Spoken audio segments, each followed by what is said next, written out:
안녕하세요. 지금부터 구글 클래스룸 만드는 방법과 과제 제시 방법, 그 다음에 구글 클래스룸에서 밑으로 쌍방향 수업을 하는 방법에 대해서 안내를 드리도록 하겠습니다.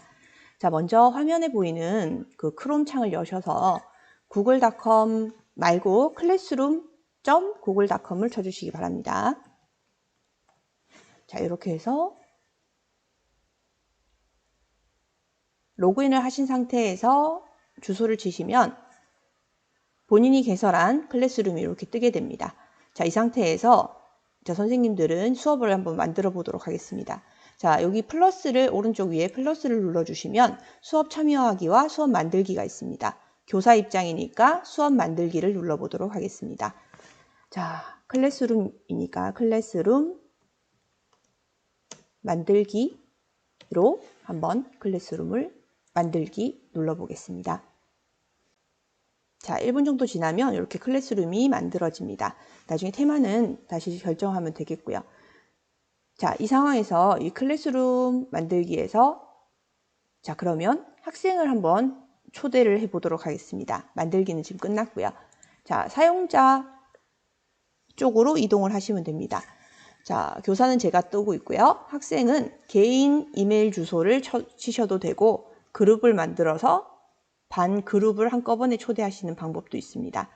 또는 여기 첫 부분에서 수업 코드를 안내를 해서 학생들에게 들어오게 하는 방법도 있는데 이거는 외부에서도 들어올 수 있기 때문에 추천하는 방법은 아닙니다. 자, 그래서 사용자 부분에 직접 초대하시는 게 제일 안전하다고 볼 수 있겠습니다.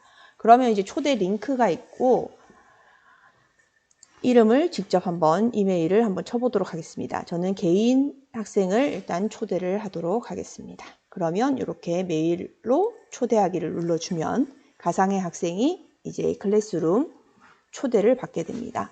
이연서 학생이 초대가 되었다라고 되어 있고요. 학생이 들어오기 전까지 저희는 수업을 한번 만들어 보도록 하겠습니다.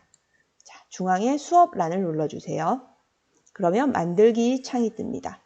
만들기 탭을 눌러주셔서 여러 가지 형태의 제시 방법이 있구나를 보시면 되고 과제, 질문, 자료 형태로 가능합니다. 이 게시물 재사용은 반이 여러 반에 똑같은 수업을 할 경우에 한번 만들어 놓은 게시물을 다시 끌어올 수 있는 도구라고 보시면 되겠습니다. 주제는 정해도 되고 정하지 않으셔도 상관없습니다. 자, 그러면 지금부터는 간단하게 과제 제시하는 활동을 진행을 해보겠습니다. 자, 그러면 지금 제가 간단하게 선생님에게 하고 싶은 말. 자, 이렇게 제목을 적고 안내 내용에 자세하게 좀 정리를 해보도록 하겠습니다. 학생들은 구체적으로 제시하지 않으면 질문이 자꾸 들어오기 때문에 되도록이면 과정을 자세하게 적어주시면 좋겠습니다. 자, 그러면 첫 번째에는 첨부된 문서를 클릭한다. 선생님에게 하고 싶은 말을 적는다. 자, 이때 학생들은 저장을 하지 않아도 저절로 저장이 되기 때문에 저장을 하라거나 하실 필요는 없습니다. 자, 그 다음에 적고 난 뒤에 제출하기를 눌러준다. 자, 좀 이따 학생 입장에서 한번 쳐보도록 하고요. 자, 그러면 이제 이 상황에서 안내는 끝났고 추가 부분을 누르면 다양한 형태의 과제 제시 도구들이 있습니다. 자, 먼저 구글 드라이브는 선생님들이 저장해 놓으신 파일이 저장되어 있는 크롬상의 저장 공간이라고 보시면 되겠고요. 링크는 주소를 직접 입력을 하셔서 제시하는 방법입니다. 파일은 컴퓨터에 저장되어 있는 파일을 올리는 방법이고요.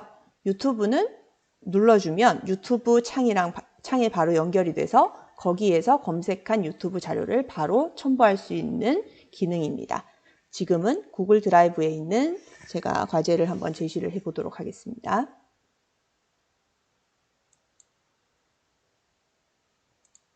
자, 제목 없는 문서를 하나 제가 삽입을 하도록 하겠습니다. 2개가 눌러졌는데요.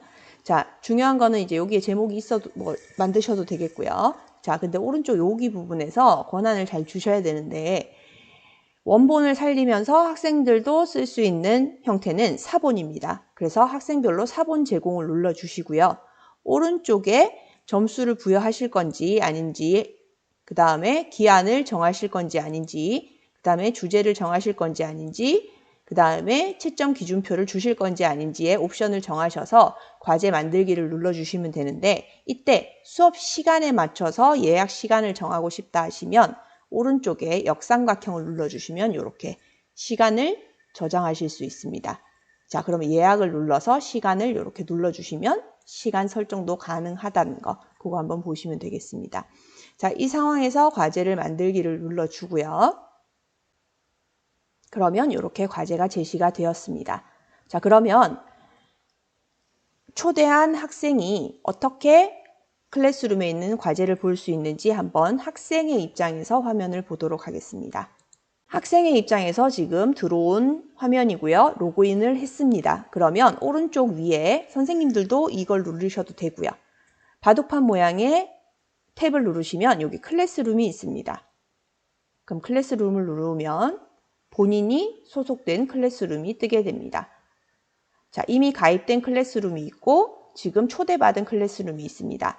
참여하기를 눌러주면 학생으로 참여할 수 있게 됩니다. 학생으로 초대를 했기 때문에요. 자, 그러면 이제 학생의 입장에서 지금 보이는 이 부분이 보이게 되고요. 그러면 이제 선생님이 제시한 과제를 보면 이런 형태로 과제가 보이게 됩니다. 자, 그러면 오른쪽에 이렇게 선생님이 첨부한 파일이 오른쪽에 뜨게 되고요. 그러면 요거를 눌러주면 됩니다. 추가 또는 생성 같은 경우에는 추가로 제시할 자료를 첨부할 때 사용을 하는 거고요. 그럴 필요가 없을 경우에는 학생들은 선생님이 첨부한 문서만 눌러주면 되겠습니다. 자, 그러면 선생님에게 하고 싶은 말이 과제였으니까 선생님 사랑해요. 이렇게 한번 진행을 해보도록 하겠습니다. 자, 이렇게 해서 다 된 상황이면 오른쪽 위에 회색한 학생 입장에서는 제출을 눌러주면 끝입니다. 따로 저장을 눌러줄 필요가 없습니다. 자, 그러면 이때 제출을 한 번 더 확인을 해서 눌러주면 선생님에게 과제가 보내지게 되고요. 자, 그러면 선생님에게 그 과제가 도착을 했는지 한번 보도록 하겠습니다. 자, 그럼 선생님 입장에서 다시 클래스룸에 들어가게 되면 제시한 수업 과제가 뜨게 됩니다. 그걸 다시 누르면 이렇게 제출함이라는 학생 과제의 현재 상태가 나타나게 되고요. 그러면 연수 학생의 과제를 이렇게 클릭을 하면 볼 수가 있게 됩니다. 그럼 아까 학생이 제출한 이렇게 자료가 바로 보이게 되고요. 잘했으면 오른쪽에 성적란에 100점 이렇게 눌러주셔도 되고요. 아니면 부족하다 싶으면 점수를 조금 낮게 주셔서 비공개 댓글에 다시 고쳐주세요. 수정해 주세요. 이렇게 메시지를 보내주실 수 있게 됩니다. 그래서 게시를 눌러주시면 학생에게 이렇게 비공개 댓글이 가게 되고요. 그 다음에 돌려주기를 눌러주면 학생이 다시 수정할 수 있는 권한을 받게 됩니다. 자, 그럼 다시 또 학생 입장에서 어떻게 돌아왔는지를 한번 보도록 합시다. 자, 채점은 완료됐지만 지금 다시 제출하기가 됐다는 거는 뭔가 부족하다는 거를 연수 학생이 볼 수가 있는 거고요. 그 다음에 여기 비공개 댓글에 고쳐주세요, 수정해주세요 이렇게 떴습니다. 그러면 연수 학생은 다시 문서를 눌러서 수정했습니다. 이렇게 지금 할 수가 있는 상황이고요.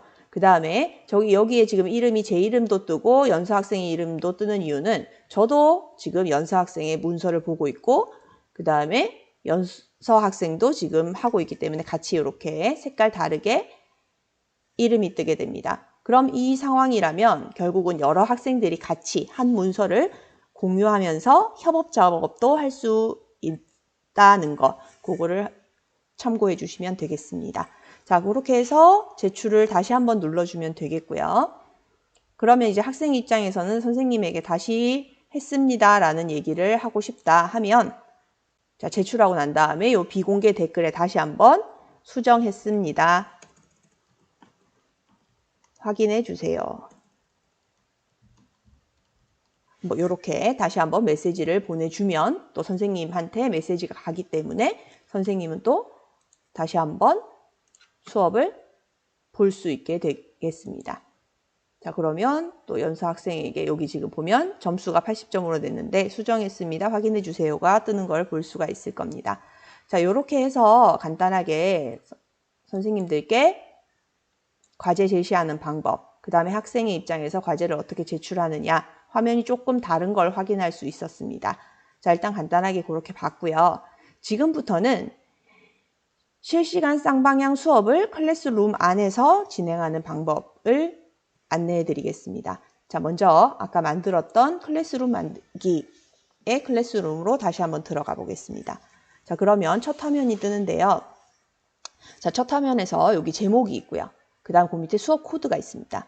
그 다음에 그 밑에 보면 행아웃 미팅 링크라는 게 있고 행아웃 미팅 링크 생성이라는 게 있습니다. 자, 요 미팅 링크 생성을 눌러주시면 학생들에게 굳이 초대나 문자를 보내지 않아도 학생들이 이쪽으로 바로 들어올 수 있는 형태의 주소가 생기게 됩니다. 그러면서 여기에 학생에게 공개를 클릭해서 저장을 해주시면 여기 지금 카메라 모양이 뜨게 됩니다. 그러면 학생들은 클래스룸으로 들어와서 이 카메라 모양을 눌러주면 선생님의 따로 초대를 받지 않아도 수업에 참여할 수 있는 형태가 되겠습니다. 나중에 요 미팅 링크를 차단하는 것은 다시 말씀드리도록 하겠습니다. 자, 일단 그러면 클래스룸에서 쌍방향 수업하는 방법 보여드리도록 하겠습니다. 자, 지금 녹화 상황에서 지금 제 카메라랑 미팅이랑 들어가게 되면 카메라가 겹치기 때문에 지금 녹화 화면에서의 카메라는 잠시 끄도록 하겠습니다. 자, 이 상황에서 일단 카메라를 한번 누르도록 하겠습니다. 자, 제가 지금 녹화 화면에서 카메라를 제거를 했더니 다시 이제 이렇게 제가 미트 화면에서 이렇게 카메라를 볼 수 있게 됐는데요. 그러니까 선생님들도 나중에 카메라를 이중으로 켜놓으시면 한쪽에는 카메라가 안 된다는 거 그거 참고로 해주시면 될 것 같고요.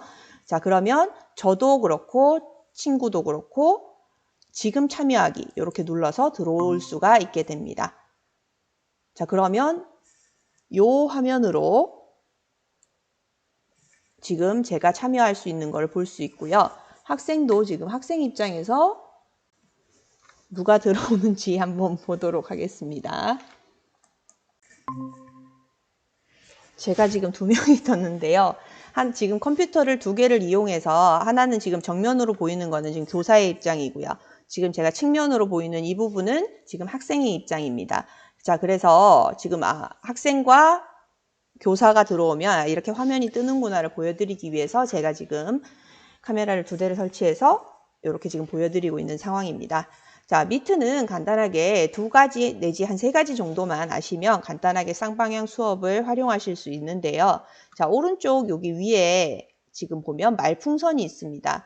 말풍선 부분을 누르면 이 채팅 부분이 나타나게 되고 여기 채팅에 이제 학생들의 질문을 받는다든지 아니면 동시에 협업을 할 링크 주소를 여기다가 붙여서 학생들에게 참여할 수 있도록 해주면 학생들이 조금 더 편안하게 협업을 할 수 있는 형태로 대화창을 열어주시면 되겠습니다. 자, 그 다음에 여기 오른쪽에 보면, 오른쪽 밑에 점 3개 부분이 있는데요. 여기 옵션 더보기라는 부분을 한번 눌러주셔서 환경 설정을 좀 해주시는 게 좋겠습니다. 자, 여기 지금 보면 여기 3번째 레이아웃 변경이라는 게 있습니다. 자, 이 부분을 눌러주셔서 자동을 눌러주셔도 되고 타일식으로 눌러주셔도 되는데 일단 이렇게 해서 쭉 원래는 한 요 정도 16명 정도 참여할 수 있는 형태로 되어 있습니다. 자, 그런데 요거를 이제 쭉 오른쪽으로 좀 당겨 주시면 49명까지 수업에 참여할 수 있는 형태가 될 수 있다는 거 그렇게 보시면 되겠고요. 지금 연수 학생의 지금 컴퓨터가 조금 꺼져 있는 것 같습니다. 자, 학생의 입장하고 지금 칠판이 보이는 건 지금 교사고요. 여기 지금 제가 배경을 바꿔서 학생과 교사를 좀 나눠봤습니다. 자, 그래서 다시 보시면 여기 지금 레이아웃 변경을 해서 49명, 교사 포함해서 49명까지 실시간 화상을 할 수 있다는 거 그걸 한번 봤고요. 그 다음에 여기 화이트보드라는 부분을 열면 협업 도구입니다. 그래서 같이 의견을 모으거나 토론할 때 뭐 이렇게 해서 보내기를 눌러주면요. 여기 지금 또 링크가 뜨게 되고요. 지금 네, 이렇게 해서 협업 도구에서 바로 의견을 작성하고 활용할 수 있는 상황이 됩니다. 지금 제가 연서 학생을 2명이나 초대를 했더니 뭐 이런 경우가 생기기도 합니다. 지금. 자, 똑같은 자, 이렇게 해서 지금 활용을 할 수가 있고요. 그 다음에 지금 뭐 요 정도 환경 설정해 주시면 되겠고, 자, 그 다음에 중요한 이제 3번째는요. 여기 발표 시작이라는 부분을 눌러 주시면 이렇게 크게 3가지가 나오는데 뭐 첫 번째, 두 번째 거의 비슷합니다. 그러면 첫 번째나 두 번째를 눌러 주시면 선생님들이 수업 때 활용하실 자료를 학생에게 컴퓨터 화면창을 보여주는 공유하는 기능이라고 보시면 되겠습니다. 자, 그러면 제가 뭐 일부 한번 보여드리도록 하겠습니다. 자, 이런 식으로 해서 지금 뭐 요 화면을 제가 공유를 한다고 치면, 자, 지금 제가 이제 화면이 공유가 되고 있고요. 이런 형태의 지금 동영상이 지금 그 화면 발표가 지금 학생들에게 보여지게 되고요. 그래서 제가 지금 녹화하는 뭐 요 화면이 지금 요 밑에 지금 녹화 막 움직이는 그런 화면을 공유할 수 있게 되는 뭐 그런 형태가 되겠습니다. 자, 이렇게 해서 발표하기가 맞춰지면 여기 지금 공유 중지를 눌러주시면 다시 학생들이나 교사와만의 지금 화면만 보이는 이런 형태의 화면으로 다시 돌아오게 되고요. 자, 그러면 이제 뭐 학생들을 하고 안내사항이나 뭐 이런 식으로 얘기를 해주시면 되겠습니다. 자, 를 아시면 실시간 쌍방향 수업하는 데는 별 무리가 없을 것 같고요. 자, 그래서 이렇게 진행을 하시고 난 다음에 이제 수업 끝났습니다 하고 뭐 학생들에게 마이크를 뭐 켜게 해서 얘기를 할 수 있도록 해주면 되는데, 자, 그러면 지금 이 상황에서는 예를 들어서 이제 학생들을 먼저 내보내야 됩니다. 왜냐하면 제가 주최자가 아니고 같이 한꺼번에 들어오는 상황이기 때문에 제가 먼저 나가게 되면 학생들끼리 잡담하고 채팅하고 뭐 그렇게 되는 경우가 생깁니다. 그래서 항상 마지막 마무리는 학생들에게 수업 끝났습니다. 선생님 나가기 전에 먼저 다 나가주세요 라고 해서 학생들을 다 내보내시는 게 중요합니다. 자, 그러면 이제 학생들이 이제 나가세요 한번 해보겠습니다. 되면 이제 한 명 나가게 끝까지 얘기를 해주시고 뭐 이렇게 강제로 뭐 회의에서 삭제 이렇게 눌러주셔도 되겠습니다. 그러면 이제 끝까지 안 나가고 버티는 애들이 있기 때문에 그러면 이렇게 내보내시고 여기 지금 옵션에 아까 점 3개가 세로로 뜨면 그렇게 퇴장을 시키시면 되겠습니다. 자, 이렇게 하고 난 다음에 저만 남아있는, 교사만 남아있는 상황을 확인하신 후에 이렇게 전화기 모양으로 통화해서 나가기를 눌러주시면 회의에서 나왔음이라는 얘기가 뜨게 되고요. 그러면 이렇게 쌍방향 수업을 마무리하실 수 있게 되겠습니다. 자, 오늘은 이렇게 해서 구글 클래스룸 만들기 하고 그 다음에 구글 클래스룸 상에서 밑으로 쌍방향 화상 회의하는 방법, 즉 실시간 수업을 하는 방법에 대해서 간단하게 알아봤습니다. 나머지 궁금하신 것들은 저를 보셨을 때 아니면 제가 실습을 다시 한번 할 때 그때 문의를 해주시면 좋겠습니다. 부족한 연수 들어주셔서 감사합니다. 이상으로 마치겠습니다.